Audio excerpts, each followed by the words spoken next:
Welcome back, you guys. Today we're gonna make some coffee and breakfast and talk about the things I've learned in 2025 since this year is coming to a close. The first one is honestly either one of the easiest or the hardest, depending on how you look at it. And honestly, one of the most obvious for me is do what you want. You can't let what people say like get you. I know that is very much easier said than done, but once you start letting what people say slide right off your back and like not taking it to heart, because most of the time they don't know you like you know you, right? Your peace just becomes so much easier, accessible, and just so much better. As long as what you're doing is like within reason and like legal and like not hurting people and aligns with your priorities, that's fine. You know, keep doing what you're doing. As long as you're happy and you're successful in what you're doing, keep going.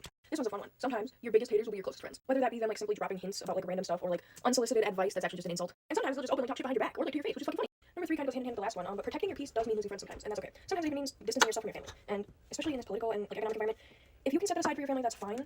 But a lot of people look at it as like morals, and like a lot of these people are related to people who are just blatantly voting against them. So, and even set aside from politics, sometimes people just don't agree, and that's okay. Number 4, I think it is, some people are better loved from a distance, because sometimes being close or being in contact with people for too long just causes trouble, you know? And that's alright. Sometimes people's tempers or personalities just stem off each other so much that it leads to an overreaction or a misinterpretation or things like that. Some people are better loved from a distance, and that's all I can say on that one. Number 5 and 6 kind of go hand in hand. A lot of people aren't defending themselves from you or like at war or like having beef with you. A lot of time it's an interpersonal struggle, like they're at war with themselves, they're having beef with themselves, they're mad at something that's going wrong in their life or something subconsciously that they did, or they just aspire to be you, look like you, have what you have, do what you do. There's a plethora of reasons. Even I myself am guilty of that sometimes. Like, I just catch myself reacting in a way that I used to, or I would used to react, rather than how I actually want to react now, because something stems back to something that reminds me of my childhood or something.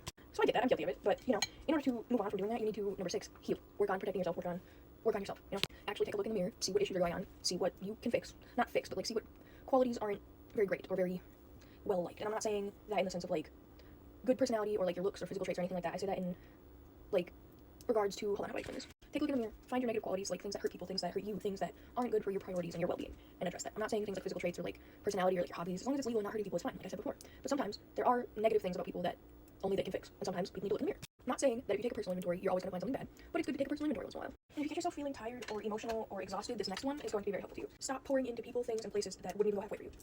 That one's really self-explanatory. This next one is one of my favorites. Some people want to see you happy, just not happier than them.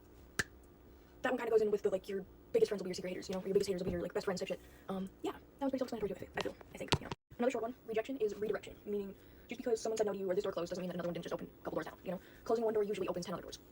This last one is probably one of the more heavy ones. Most of the people in your life, including a lot of the time your friends and family, are not as reliable as you think they are unless helping you also benefits them. And nobody is coming to save you. I know it may look like I live like a peachy little perfect life and it looks like my boyfriend takes care of me and does all this, that, and the third, but I also have an income. Before I started this, I had worked full-time since I was 13 years old. I, like 40, 50 hour weeks. Like, I contributed just as much to the game as here as my boyfriend. So, before anybody wants to say that, nobody is coming to save you. Now, I am eternally grateful for my boyfriend, and I love him endlessly. But not everybody has a boyfriend like mine. Not everybody has these people in their corner. All I'm saying is if you aren't 125% sure, have a backup plan. You know? That's all I'm saying. Thanks for watching, guys.